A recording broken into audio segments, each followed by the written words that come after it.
ክችን ታብኔት 110 ሺህ ብር ዶላር ጨምሯል እንዴ! እኛ እዚህ ጋር ገንዘብ ከዛፍ ነው እንደምንሸመጥጠው እኛ ዶላር ጨመረ እዚህ እኮ እኛ ደሞዝ አይጨመርልንም። እና አንዳንድ ጊዜ ከባድ ነው። እኔ ለክችን ታብኔት ወይም ደግሞ ለኩሽና 110 ሺህ ብር አላወጣም። የእውነቴን ነው የምላችሁ። አንዳንድ ጊዜ በውድ ነገር ገዝታችሁ በደንብ ካልያዛችሁ ሊበላሽ ይችላል። ስለዚህ ለኩሽና እቃ ወይም ደግሞ ለኩሽና በእርግጥ ኩሽናው ማማር አለበት፣ ግን ቢሆንም ብር ስለበዛ አይደለም። አንዳንድ ጊዜ አያያዝ የሚባል ነገር አለ እና እኔ ያን ያህል ያሰብኩት ቢያንስ ከ70 ሺህ ብር እስከ 80 ሺህ ብር 60 ሺህ ብር ያሰብኩት ማለት ነው። ዛሬ እንግዲህ በጣም ደንግጫለሁ። 110 ሺህ ብር እንግዲህ ክችን ታብኔት ለማሰራት 110 ሺህ ብር አስባችሁታል? እኔ 110 ሺህ ብር አውጥቼ ለክችን ታብኔት የእቃ ማስቀመጫ አላሰራም። ምናልባት ያሰራችሁ ካላችሁ እንዲሁም ደግሞ እኔ ያሰራሁት እንደዚህ ነው በፊት አሁን ቁም ሳጥን ምናምን እንትን ስር ብዙ ልጆች እኔ ከዚህ ዋጋ አሰርቻለሁ እንደዚህ አሰሪ ብላችሁ ኮሜንት አስቀምጣችሁልኝ ነበርና አሁን ደግሞ እኔ የምፈልገው ክችን ታብኔት እኔ ረከስ ያለ ነው የምፈልገው። እንዴሁ 110 ሺህ ብር ማለት እኮ ሶፋና የምግብ ጠረጴዛ ያሰራሁት ብር ነውና በጣም ጭንቅላቴን አሞኛል ይሄንን ዋጋ ከሰማው በኋላ ማለት ነው። ሰላም ሰላም፣ እንዴት ናችሁ ውድ ሀገሬ ልጆች? በያላችሁበት ሰላማችሁ ይብዛልኝ። ሙሉ ዓለም ነኝ። እንዴት ናችሁ? ደህና ናችሁ ወይ? እንግዲህ ዛሬ በሌላ ቪዲዮ መጥቻለሁ፣ በሌላ ርዕስ መጥቻለሁ። በጣም ይበርዳል ሰሞኑን እና እንደዚህ ድርብርብ ብዬ ምናምን የምታዩኝ ሰረበረደኝ ነው። እሺ በተለይ እንደዚህ አይነት ልብስ በብርድ ሰዓት ወዳለሁ። ለምን ውስጡም ውጩም ለስላሳ ስለሆነ በጣም ነው የምለብሰው። ጭንቅላቴም እንደምታዩት ተሸፍኗል። በጣም ነው የሚበርደኝ በጣም ማለት ነውና እናንተ ጋር እንዴት ነው ብርዱ? እንዴት ነው ዝናብ ምናምን?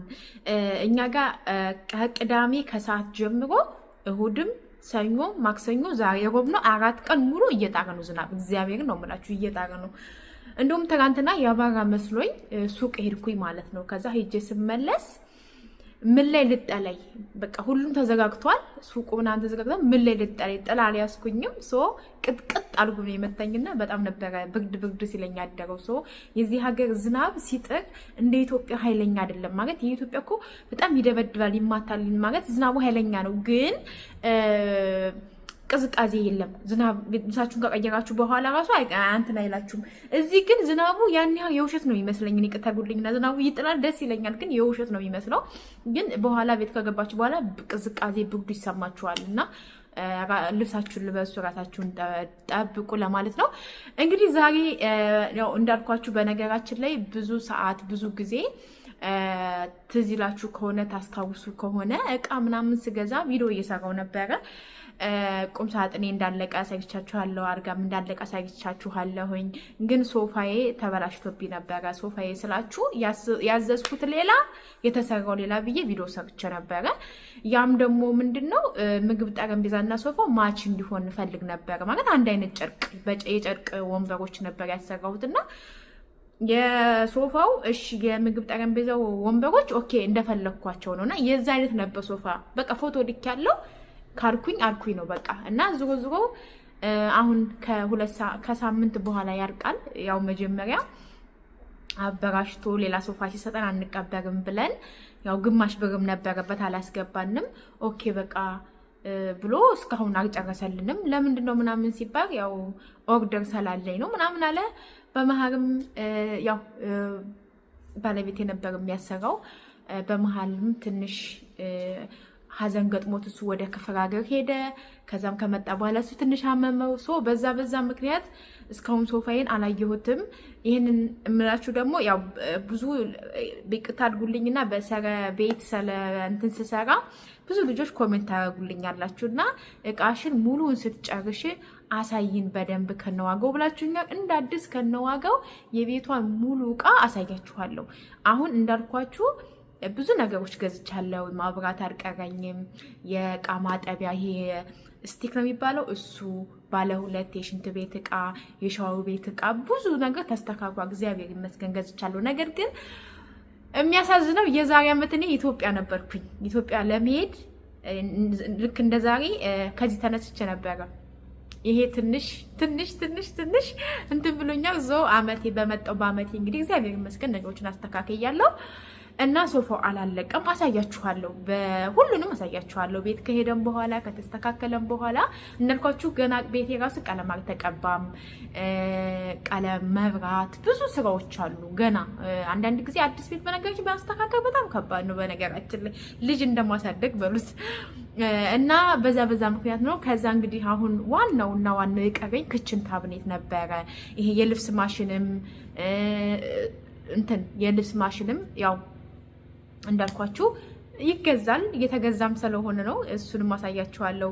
ወረዲን የልብስ ማሽን ይሄ አውቶማቲኩ ነው ለመግዛት ያሰብኩት። ምክንያቱም ያኛውን ማሽን እኔ አልወደውም። በቃ ስራ ነው በቃ። እኔ ይሄኛው ብቻ እንግዲህ ያው ውሃው ነው ትንሽ ውሃ በሚኖርበት ሰዓት፣ መብራት በሚኖርበት ሰዓት ጠብቃችሁ የሆነ ደግሞ ማያስቸግርም ብዬ አስባለሁና ያው ታቁም ሁሌ መብራት አይሄድም። በሳምንት አንዴ ነው ልብስ ልታጥቡ የምትችሉትና የልብስ ማጠቢያ እግዚአብሔር ወደፊት ሀገራችንንም ሰላም ሲሆን ነገሮች ሲስተካከሉ መብራትም ውሃም እንደልባችን ስናገኝ አውቶማቲኩን መጠቀም እንችላለን። እስከዛው ድረስ ግን በእጃችን ቢሆን ይታጠባል መብራት ካስቸገረና አውቶማቲኩን ነው ልገዛ ያሰብኩት። ወረዲ ዶሮ ምናምን ከፍለናል። አዎ ተገዝቷል፣ ሲጀምር ተገዝቷል። ግን ገዝተን እዛው ነው ያስቀመጥነው።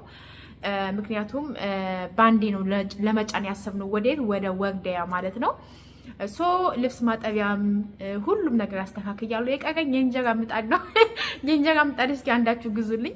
ሶ ሌላው ተስተካክሎ የመጨረሻው ደግሞ ሀሳብ የሆነብኝ በቃ ቴሌቪዥን ችግር የለውም፣ እሱ ቀስ ብሎ ይገዛል። ያው ብዙም አያሳስበኝም። እኔ ቴሌቪዥን ያን ያህል ብዙም አፍቃሪ አይደለሁኝም። ነገር ግን በጣም እኔ ክችን ታብኔት እንዲኖረኝ እፈልጋለሁ። ክችን ታብኔት አዲስ አበባ በካሬ ነው፣ በአንድ ካሬ ነው፣ በካሬ ነው። 3 ካሬ 4 ካሬ ወይም 3 ሜትር 4 ሜትር እንዳቅማችሁ ታሰራላችሁ አዲስ አበባ ላይ ማለት ነው። ግን እኛ ግዴታ እዛው ተለክቶ ክችን ታብኔት የሚሰሩ ሰዎች እዛው ሄደው ለክተው ምናምን ነው የሚሰሩላችሁ። እንደዛ ነው። እኔ ደግሞ ያው ቤቴ ክፍለ ሀገር ስለሆነ ወግዲያ ስለሆነ ወግዲያ ደግሞ በካሬ የሚባል ነገር አያውቁም። ምክንያቱም አያውቁም ስላችሁ በካሬ አይደለም፣ ሄደው ለክተው አይተው በሜትር ነው ለክተው መሰለኝ ለክተው ሜትር ምናምን አይተው እንደዛ አድርገው ነው። እና የሆነ ልጅ እዛው ወግዲያ ነው፣ እሱን አናገርኩትና ያው ትንሽ እንትን እሱ ባለቤቴ ትንሽ ስለታመመ ቆይ እስኪ እሱ እስከሚድን ድረስ እኔ ቢያንስ ክችን ታብኔቱን እያሰራው ልጠብቀው ምናምን ብዬ አስቤ ጠየኩት። ሰው የለም በቃ በስልኬ ማለት ነው አወራው። አዲስ አበባ ቢሆን ደስ ይለኝ ነበረ፣ ዋጋውም ይቀንሳል። በምትፈልጉት ገንዘብ በምትፈልጉት ነገር ታሰራላችሁ። ወግዲያ ግን ክፍለ ሀገር ስትሆኑ የሚያስጠላው ነገር ይሄ ነው። ከዛ ልጁ ኦኬ አይ በካሬ ምናምን ነገር አይደለም፣ ሂጆ አይቼ ለክቼ ሁሉን ነገር ነው የምሰራልሽ ምናምን አለኝ። ኦኬ አልኩት። እንደ አጋጣሚ ሲስተሬ ጋር ተደዋወሉና ተቀጣጥረው አብረው ሄደው አየ ክችን ታብኔቴን ማለት ነው። ከዛ ያንቺ ክችን ታብኔት እዚህ ጋር አስገባላችኋለሁ። እዚህ ጋር ቪዲዮ የምታዩት ማለት ነው። እዚህ ጋር የምታዩት ቪዲዮ ያንቺ ክችን ታብኔት ሲያርቅ እንደዚህ ነው የሚሆነው ማለት የኔ ብዙም ትልቅ አይደለም። እኔ የምፈልገው ቅርብጫለሽ፣ በቃ ቅርብጫለሽ፣ ታውቃላችሁ፣ ቅርብጫለሽ። ይሄ ዝም ብሎ ትልቅ አለ፣ ዝም ብሎ ኮታ የሚቀመጥበት። እኔ የምፈልገው የምጠቀምባቸው ለምሳሌ ብረት ድስት ምናምን መጥበሻ ታች ይቀመጣል፣ ብርጭቆ ምናምን። ከዛ በቃ ምንም ያን ያህል ኢትዮጵያ ውስጥ ታውቃላችሁ ያን ያህል ብዙ ጊዜ ያው ብዙ የድሮ አሁን እናቶቻችን ምናምን ብዙ ኮተት ያስቀምጡ ይችላሉ። እኔ ግን የሚያስፈልገኝን ነገር ብቻ ነው የምገዛውም የሚያስፈልገኝን ነገር የማስቀምጥበት ክችን ታብኔት ነው የምፈልገው። በቃ ቅርብጫለች የሆነ እንዴት ነው ኮንዶሚኒየም ቤቶች ታዩ ከሆነ ክችናቸው ቅርብጫለች ናት እና እንደዛ ነው የምፈልገው። ከዛ እንደዛ ነው እንግዲህ ብዙም አይደለም እግዚአብሔር ቢያንስ እንዴት ልበላችሁ ከዚህ እንደው ማለት አይ ዶንት ኖ እንዴት ያሳያችሁ። ከዚህ እኔ አሁን ከዚህ አንስቶ ከዚህ ይሄ ትራሱ አለ አይደለ? እንደዛ ቢሆን ነው እኔ የማሰራው ስፋቱ ማለት ነው ሊሆን የሚችለው። በዛ ላይ ደግሞ እኔ የምፈልገው ክችን ታብኔቱ ከታች እስከ ላይ ግጥም ያለ ነው የምፈልገው። ለምን ከላይ ግማሽ ከሆነ ቆሻሻ ያርፍበታል። ለምሳሌ እንዲህ ከሆነ እዚህ ጋር የቆሻሻ ማስቀመጫ ነው የሚሆነው ማለት ነው። ይሄ እንዳለ ቆሻሻ ማስቀመጫ ነው የሚሆነው። ግን ሂዶ ከላይ ከግድግዳው ከቤቱ ጋር ግጥም ካለ ቆሻሻ ማስቀመጫ ሊኖረው አይችልም ማለት ነው። ሶ እንደዛ ነው የፈለኩት። ምን አለ በኖርማል ከሆነ ይሄ በግማሽ ማለት ነው ኖርማል ዋጋውን እነግርሻለሁ።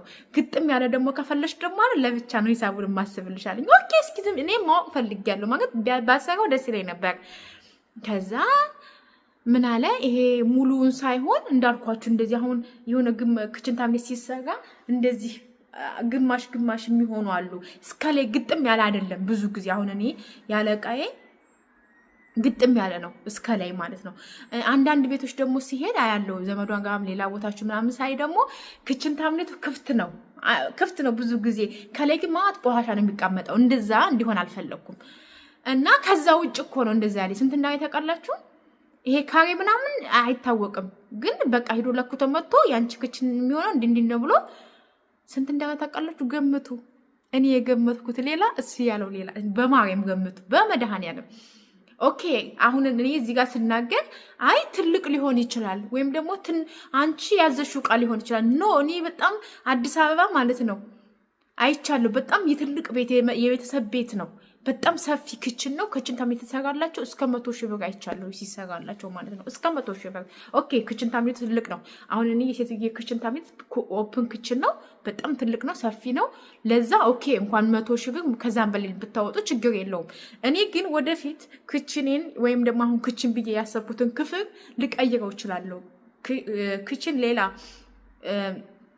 ቀጥዬ መስራት እችላለሁ ማለት እኔ ስሰራ እንደዛ ነው። በነገራችን ላይ ቤት ስሰሩ ስታስቡ እንደዛ እነጋችኋለሁ መጨረሻ ላይ ለምን እንደምቀጥርና እንደዛ ስለሆነ ግዳ ቅርብጫ አለሽ ነው የምፈልገው።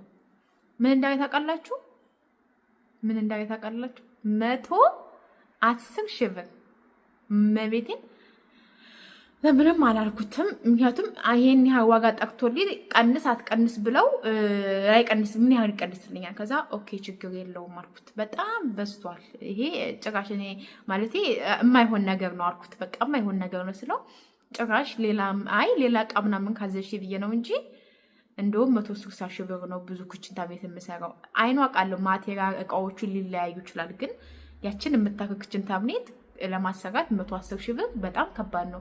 ምንድነው አሉማ ዶላር እየጨመረ ነው እና ዶላር ቢጨምር እኮ እኛ ጋር እዚህ ጋር ደሞዝ አይጨመርልንም። እግዚአብሔርን በጣም ገረመኝ በጣም ማለት ነው። እና በጣም እንትን አለኝ በቃ። ከዛ ለሲስተር የራሱ ስነጋት እባክሽ አለች።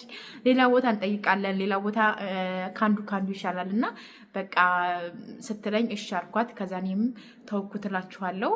ያው እንግዲህ ባለቤት እግዚአብሔር በደንብ ሲሻለው ራሱ እዛው ወርዲያ መርጦ አይቶ አመራርጦ ያሰራዋል ብዬ ተውኩት ማለት ነው። አንዳንድ ጊዜ እዚህ አይኗ ቃለሁ ስደት ላይ ሆናችሁ እቃ ስትጠይቁ በጣም የ3,000 ብር እቃ ለእናንተ 6,000 ብር ነው የሚሏችሁ እና በጣም ገረመኝ። አንዳንድ ጊዜ እንደውም እኔ ብዙ ጊዜ ስልክ ቁጥሬን እደብቃለሁ። ቴሌግራም ላይ ምናምን እቃ ስጠይቅ ስልክ ቁጥሬን እደብቃለሁ።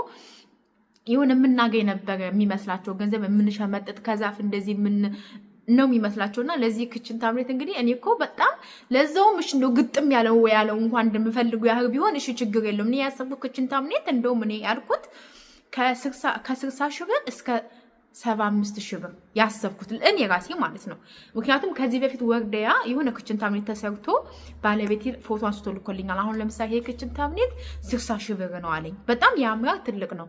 አስቡት የኔ የዛን ግማሽ ነው የሚያከረው እና እኔ በምፈልገው ማቴሪያል በጣም በሚያምር ሁኔታ ከተሰራልኝ ከ80,000 ብር እስከ 70,000 ብር 60,000 ብር ነው የምናሰራው ተባብለን ተነጋገርናል ከባሌ ጋር ማለት ነው። ግን ምንድነው እሱ 110,000 ብር አለኝ።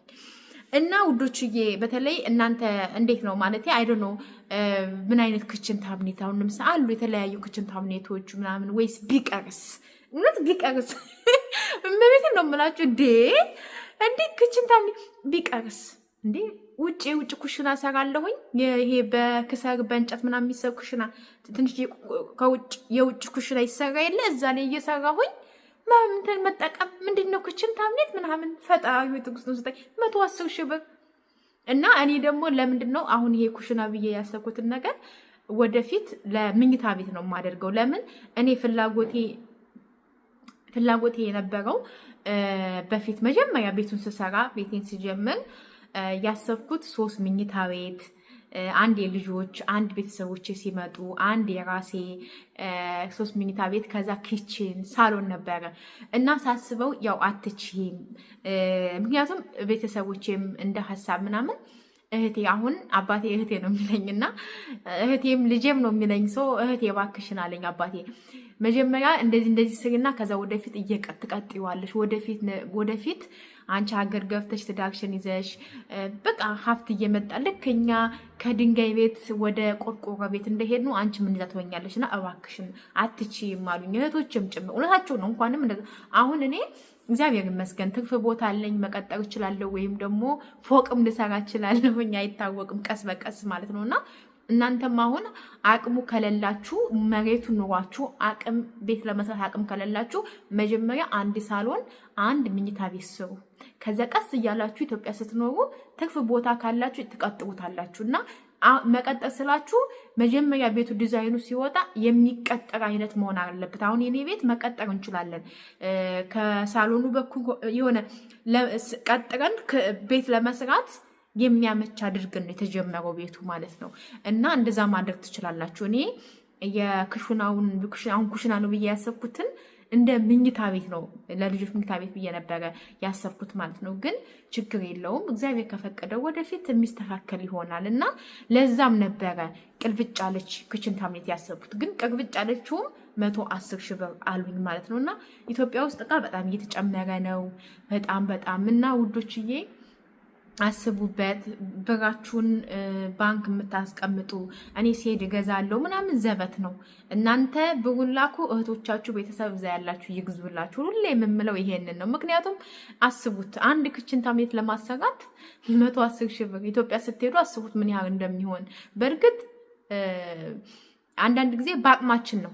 እኔ አሁን ዝም ብሎ ኖርማል ላሰራበት እስከ 30-40 ሺህ ብር ላሰራ እችላለሁ። እንጨቱ ማቴሪያሉ ነው። ግን አንዳንድ ጊዜ ደግሞ ውድ ነገር አሰርታችሁ በደንብ ካልያዛችሁት ሊበላሽ ይችላል። ስለዚህ ያን ያህል እኔ አሁን ውድ ለክችን ታምኔት እኔ ውድ የሚባል ነገር አላወጣም። እማኖሻችሁ ነገር እግዚአብሔር ነው የምላችሁ። ይሄ 100 ሺህ ብር አይደለም 110 ሺህ ብር 100 ሺህ ብር ራሱ አላወጣም ለክችን ታምኔት። ቢያንስ ያሰብኩት አለ ከ7 ሺህ ብር እስከ 80 ሺህ ብር። ከዛ ውጭ ማውጣት አልፈልግም። እና እስቲ ክፍለ ሀገር እንዴት ነው ክችን ታምኔት የምታሰሩት? ወይም ደግሞ እስኪ እናንተ እኔ እንደዚህ ያሰርቻለሁ እዚህ ቦታ አሰሪ ይቀንሳል ብላችሁ ካሰባችሁ እስኪ ኮሜንት ላይ ጻፉልኝ።